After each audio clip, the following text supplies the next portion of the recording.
DK ಸಂಪುಟ ಸಚಿವರಿಗೆ ಖಾತೆ ಕೊನೆಗೂ ಹಂಚಿಕೆಯಾಗಿದೆ. ಕೆಲವರ ಖಾತೆ ಬದಲಾವಣೆ ಮಾಡಿದ ಸಿಎಂ ಡಿಕೆ ಶಿವಕುಮಾರ್ ಅವರು. ಇದೀಗ ನೋಡಿ, ಕಾದು ಕೂತಿದ್ದಂತಹ ಸಚಿವರಿಗೆ ಬಿಗ್ ಗುಡ್ ನ್ಯೂಸ್ ಸಿಗ್ತಾ ಇದೆ. ಕೊನೆಗೂ ಖಾತೆ ಹಂಚಿಕೆಯಾಗಿದೆ. ಆದ್ರೆ ಕೆಲವರ ಖಾತೆ ಬದಲಾವಣೆಯನ್ನ ಮಾಡಿರುವಂತದ್ದು ಸಿಎಂ ಡಿಕೆ ಶಿವಕುಮಾರ್ ಅವರು. ಸಚಿವ ರಾಮಲಿಂಗಾರೆಡ್ಡಿಗೆ ಅತಿ ದೊಡ್ಡ ಶಾಕ್ ಎದುರಾಗ್ತಾ ಇದೆ. ರೆಡ್ಡಿಗೆ ಜಲಸಂಪನ್ಮೂಲ ಬದಲು ಅರಣ್ಯ ಇಲಾಖೆ ಖಾತೆಯನ್ನ ನೀಡಿದ್ದಾರೆ. ಚಲುವರಾಯಸ್ವಾಮಿ ಅವರಿಗೆ ಇದೀಗ ಜಲಸಂಪನ್ಮೂಲ ಇಲಾಖೆ ನೀಡಲಾಗಿರುವಂತದ್ದು. ರಾಮಲಿಂಗಾರೆಡ್ಡಿಗೆ ಅರಣ್ಯ ಇಲಾಖೆಯನ್ನ ನೀಡಿದೆ. ಇನ್ನು ಮುನಿಯಪ್ಪ ಅವರಿಗೆ ಅವರು ಕೇಳಿದಂತಹ ಸಚಿವ ಕಲ್ಯಾಣ, ಸಮಾಜ ಸಚಿವ ಕಲ್ಯಾಣ ಇಲಾಖೆ ನೀಡಲಾಗ್ತಾ ಇದೆ. ನರೇಂದ್ರ ಸ್ವಾಮಿ ಕೃಷಿ ಇಲಾಖೆಯನ್ನ ನೀಡಲಾಗಿದೆ. ಬಾಲಕೃಷ್ಣ ಇವರಿಗೆ ಪೌರಾಡಳಿತ ಇಲಾಖೆಯನ್ನ ನೀಡಲಾಗಿರುವಂತದ್ದು. ನಾಗೇಂದ್ರ ಯೋಜನೆ ಮತ್ತು ಸಾಂಖ್ಯಿಕ ಇಲಾಖೆಯನ್ನ ನೀಡಲಾಗಿದೆ. ಅಜಯ್ ಸಿಂಗ್ ಸಣ್ಣ ನೀರಾವರಿ ಇಲಾಖೆಯನ್ನ ನೀಡಲಾಗಿರುವಂತದ್ದು ಇವರಿಗೆ.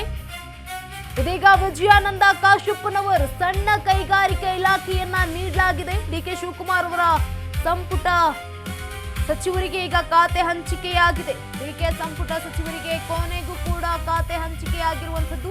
ಕೆಲವರ ಖಾತೆ ಬದಲಾವಣೆಯನ್ನ ಮಾಡಿದ್ದಾರೆ ಸಿಎಂ ಡಿಕೆ ಶಿವಕುಮಾರ್ ಅವರು.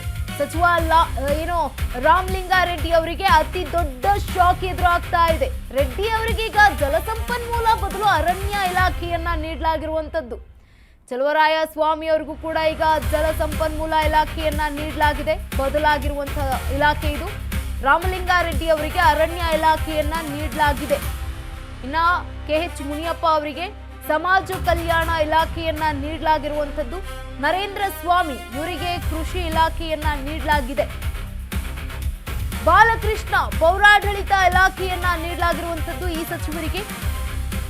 ಇನ್ನು ಬಿ ನಾಗೇಂದ್ರ ಯೋಜನೆ ಮತ್ತು ಸಾಂಖ್ಯಿಕ ಇಲಾಖೆಯನ್ನ ನೀಡಲಾಗಿದೆ. ಅಜಯ್ ಸಿಂಗ್ ಸಣ್ಣ ನೀರಾವರಿ ಇಲಾಖೆಯನ್ನ ನೀಡಲಾಗಿದೆ. ಡಿಕೆ ಸಂಪುಟದಲ್ಲಿ ಈಗ ಖಾತೆ ಹಂಚಿಕೆಯಾಗಿದೆ ಸಚಿವರಿಗೆ. ವಿಜಯಾನಂದ ಕಾಶಪ್ಪನವರು ಸಣ್ಣ ಕೈಗಾರಿಕೆಯನ್ನ ಇಲಾಖೆಯನ್ನ ನೀಡಲಾಗಿರುವಂತದ್ದು. ಇನ್ನು ಡಿಕೆ ಸಂಪುಟ ಸಚಿವರಿಗೆ ಕೊನೆಗೂ ಕೂಡ ಖಾತೆ ಹಂಚಿಕೆಯಾಗಿದೆ. ನಾಳೆ ಅಧಿವೇಶನ ನಡೆಯುವಂತದ್ದು. ಇವತ್ತೇ ಈಗ ರೆಡಿ ಆಗಿರುವಂತದ್ದು. ಸಚಿವರಿಗೆ ಯಾವ್ಯಾವ ಖಾತೆಯನ್ನ ಕೊಟ್ಟಿದ್ದೇವೆ ಮಾತಾಡ್ರಿ ನೋಡೋಣ ಅಂತ ನಾಳೆ ರೆಡಿ ಆಗ್ಬಿಟ್ಟಿದ್ರು. ಇಲಾಖೆ ಏನಾದ್ರೂ ಕೊಡ್ಲಿಲ್ಲ ಅಂತಂದ್ರೆ ಮೊದಲು ನಿಮ್ ಸಚಿವರು ಯಾರ್ಯಾರು ಯಾವ್ಯಾವ ಇಲಾಖೆಯಲ್ಲಿದ್ದಾರೆ ಹೇಳಿ ಅಂತ ಪ್ರಶ್ನೆ ಮಾಡ್ತಾ ಇದ್ರು ವಿಪಕ್ಷ ನಾಯಕರು. ಆ ಪ್ರಶ್ನೆಯಿಂದ ಏನೋ ತಪ್ಪಿಸ್ಕೊಂಡಿದ್ದಾರೆ ಈಗ ಡಿಕೆ ಶಿವಕುಮಾರ್ ಅವರು. ಎಲ್ಲ ಒಂದು ನಾಯಕರಿಗೆ ಈಗ ಇಲಾಖೆಗಳನ್ನ ನೀಡಿದ್ದಾರೆ. ರಾಮಲಿಂಗಾರೆಡ್ಡಿ ಅವರಿಗೆ ಅರಣ್ಯ ಇಲಾಖೆಯನ್ನ ನೀಡಿರುವಂತದ್ದು ಡಿಕೆ ಸಂಪುಟದಲ್ಲಿ. ಇದೀಗ ಕೆಎಚ್ ಮುನಿಯಪ್ಪ ಅವರಿಗೂ ಕೂಡ ಸಮಾಜ ಕಲ್ಯಾಣ ಇಲಾಖೆಯನ್ನ ನೀಡಲಾಗಿದೆ.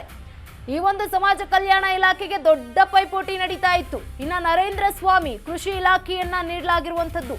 ಸಚಿವರಿಗೆ ಖಾತೆ ಭಾಗ್ಯ ಸಿಕ್ಕಿದೆ. ಯಾರ್ಯಾರಿಗೆ ಯಾವ್ಯಾವ ಖಾತೆ? ಬಿ ನಾಗೇಂದ್ರ ಅವರಿಗೆ ಯೋಜನೆ ಮತ್ತು ಸಾಂಖ್ಯಿಕ ಇಲಾಖೆಯನ್ನ ನೀಡಲಾಗಿದೆ. ಅಜಯ್ ಸಿಂಗ್ ಸಣ್ಣ ನೀರಾವರಿ ಇಲಾಖೆಯನ್ನ ಕೂಡ ಅವರಿಗೆ ನೀಡಲಾಗಿರುವಂತದ್ದು. ಇತ್ತ ವಿಜಯಾನಂದ ಕಾಶಪ್ಪನವರು ಸಣ್ಣ ಕೈಗಾರಿಕೆ ಇಲಾಖೆಯನ್ನ ಕೂಡ ಅವರಿಗೆ ನೀಡಲಾಗಿದೆ. ಎಸ್ ಮಲ್ಲಿಕಾರ್ಜುನ ಅವರು ಗಣಿ ಹಾಗೆ ಭೂವಿಜ್ಞಾನ ಇಲಾಖೆಯನ್ನ ನೀಡಲಾಗಿದೆ. ಹಿಂದೆ ಯಾವ ಖಾತೆ ಇತ್ತು ಅದೇ ಖಾತೆ. ಚಲುವರಾಯಸ್ವಾಮಿ ಜಲಸಂಪನ್ಮೂಲ ಇಲಾಖೆಯನ್ನ ನೀಡಲಾಗಿರುವಂತದ್ದು. ಇನ್ನ ರಾಮಲಿಂಗಾರೆಡ್ಡಿ ಅವರಿಗೆ ಅರಣ್ಯ ಇಲಾಖೆಯನ್ನ ನೀಡಲಾಗಿದೆ. ಮತ್ತೇನಾದ್ರೂ ಖಾತೆ ತೆಗಿತಾರ ನೋಡ್ಬೇಕು. ಯಾಕಂತಂದ್ರೆ ಕೆಎಚ್ ಮುನಿಯಪ್ಪ ಅವರಿಗೀಗ ಸಮಾಜ ಕಲ್ಯಾಣ ಇಲಾಖೆ ಸಿಕ್ಕಿರುವಂತದ್ದು. ಪಿಎಂ ನರೇಂದ್ರ ಸ್ವಾಮಿ ಕೃಷಿ ಇಲಾಖೆಯನ್ನ ನೀಡಲಾಗಿದೆ.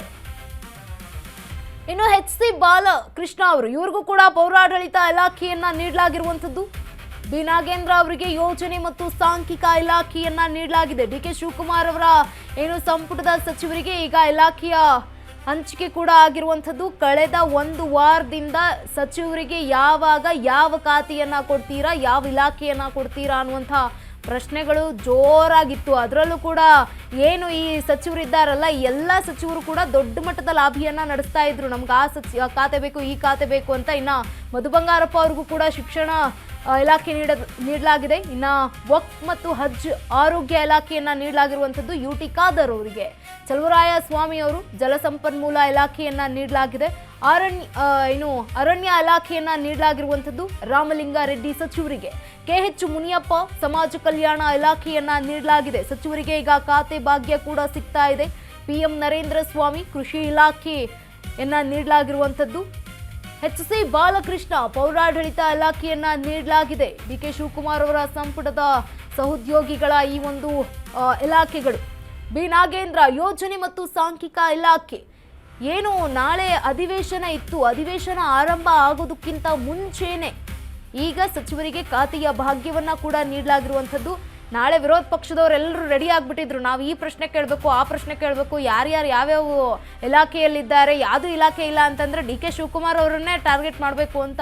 ಈಗೆಲ್ಲ ಇಲಾಖೆಗೂ ಅವ್ರವ್ರ ಸಚಿವರನ್ನು ಕೊಟ್ಟಿದ್ದಾರೆ. ಹೇಗೆ ಪ್ರಶ್ನೆ ಮಾಡ್ತಾರೆ, ಹೇಗೆ DK ಶಿವಕುಮಾರ್ ಅವರ ಸರ್ಕಾರವನ್ನು ಕಟ್ ಹಾಕುತ್ತೆ ವಿಪಕ್ಷಗಳು ಅನ್ನುವಂಥದ್ದು. ಇನ್ನ ಜಮೀರ್ ಅಹಮದ್ ಖಾನ್ ಅವರಿಗೆ ಕೂಡ ಕೊಟ್ಟಿರುವಂಥದ್ದು ವಸತಿ ಇಲಾಖೆ. ಚಲುವರಾಯ ಸ್ವಾಮಿ ಅವ್ರಿಗೂ ಕೂಡ ಜಲಸಂಪನ್ಮೂಲ ಇಲಾಖೆಯನ್ನ ನೀಡಲಾಗಿದೆ. ಈಗ ಸಚಿವರಿಗೆ ಖಾತೆ ಭಾಗ್ಯ ಕೂಡ ಸಿಗ್ತಾ ಇರುವಂಥದ್ದು. ರಾಮಲಿಂಗಾರೆಡ್ಡಿ ಅರಣ್ಯ ಇಲಾಖೆಯನ್ನ ನೀಡಿದ್ದಾರೆ. ಜಲಸಂಪನ್ಮೂಲ ಖಾತೆ ಬೇಡ ಅಂತಂದ್ರೆ ಈಗ ಅದ್ರ ಬದಲಾಗಿ ಅರಣ್ಯ ಇಲಾಖೆ. ಇನ್ನ KH ಮುನಿಯಪ್ಪ ಅವರು ಸಮಾಜ ಕಲ್ಯಾಣ ಇಲಾಖೆಯನ್ನ ನೀಡಲಾಗಿದೆ. PM ನರೇಂದ್ರ ಸ್ವಾಮಿ ಕೃಷಿ ಇಲಾಖೆಯನ್ನ ನೀಡಲಾಗಿದೆ. HC ಬಾಲಕೃಷ್ಣ ಪೌರಾಡಳಿತ ಇಲಾಖೆಯನ್ನ ನೀಡಲಾಗಿರುವಂಥದ್ದು. ಇನ್ನ ಬಿ ನಾಗೇಂದ್ರ ಯೋಜನೆ ಮತ್ತು ಸಾಂಖ್ಯಿಕ ಇಲಾಖೆಯನ್ನ ನೀಡಲಾಗಿದೆ.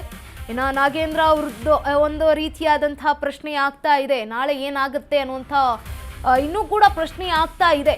ಯಾಕಂತಂದ್ರೆ ವಿಪಕ್ಷಗಳು ಈಗ ಹೇಗೆ ಕೊಟ್ರಿ, ಅವ್ರು ಇನ್ನೂ ಕೇಸ್ನಲ್ಲಿ ಇದ್ದಾರೆ ಬಿ ನಾಗೇಂದ್ರ ಅನ್ನುವಂಥದ್ದು. ಏನು ಉತ್ತರ ಕೊಡುತ್ತೆ DK ಶಿವಕುಮಾರ್ ಅವರ ಸರ್ಕಾರ, ಕಾದು ನೋಡಬೇಕು. ಮಧು ಬಂಗಾರಪ್ಪ ಅವರು ಶಿಕ್ಷಣ ಇಲಾಖೆಯನ್ನ ವಹಿಸಿಕೊಂಡಿದ್ದಾರೆ. ಅವರಿಗೆ ಕಳೆದ ಬಾರಿ ಯಾವ ಖಾತೆ ಇತ್ತು ಅದೇ ಖಾತೆಯನ್ನ ನೀಡಲಾಗಿದೆ. ಇನ್ನು ವಕ್ಫ್ ಮತ್ತು ಹಜ್ ಜೊತೆಗೆ ಆರೋಗ್ಯ ಇಲಾಖೆಯನ್ನ UT ಖಾದರ್ ಅವರಿಗೆ ನೀಡಲಾಗಿರುವಂಥದ್ದು. ಮೊದಲು ಆರೋಗ್ಯ ಇಲಾಖೆ ಇತ್ತು, ಈಗ ವಕ್ಫ್ ಮತ್ತು ಹಜ್ ಈ ಒಂದು ಪಾತ್ರ ಈಗ ಸೇರ್ತಾ ಇದೆ. ಈ ಒಂದು ಇಲಾಖೆ ಕೂಡ ಅವ್ರಿಗೆ ಹೋಗ್ತಾ ಇರುವಂಥದ್ದು. ಚಲುವರಾಯ ಸ್ವಾಮಿ ಜಲಸಂಪನ್ಮೂಲ ಇಲಾಖೆಯನ್ನ ಕೂಡ ಅವ್ರಿಗೆ ನೀಡಲಾಗ್ತಾ ಇದೆ. ಇನ್ನು ರಾಮಲಿಂಗಾರೆಡ್ಡಿ ಅವರು ಮೊದಲು ಅವರು ಸಾರಿಗೆ ಸಚಿವರು ಇದ್ರು, ಹಿಂದೆ ಏನು CM ಅವರು ಅಂದರೆ ಸಿದ್ದರಾಮಯ್ಯ ಅವರು ಇದ್ದಂತಹ ಅಧಿಕಾರದ ಅವಧಿಯಲ್ಲಿ ಆಗ ಸಾರಿಗೆ ಇಲಾಖೆ ಸಚಿವರಾಗಿದ್ದರು. ಆಮೇಲೆ DK ಶಿವಕುಮಾರ್ ಅವರ ಜೊತೆಗೆ ಏನು CM ಜೊತೆಗೇನೆ ಒಂದು ಪ್ರಮಾಣ ವಚನ ಸ್ವೀಕಾರ ಮಾಡಿದ್ರಲ್ಲ, ಆಗ ಜಲಸಂಪನ್ಮೂಲ ಇಲಾಖೆಯ ಖಾತೆಯನ್ನು ನೀಡ್ತಾರೆ. ಸ್ವಲ್ಪ ಎಲ್ಲೋ ಕಷ್ಟ ಆಗ್ತಾ ಇದೆ, ನನಗೆ ಆಗ್ತಾ ಇಲ್ಲ, ಒಂದಷ್ಟು ಆಡಳಿತ ಅಂದರೆ ಒಂದಷ್ಟು ಕಾರಣ ಗೊತ್ತಿಲ್ಲ.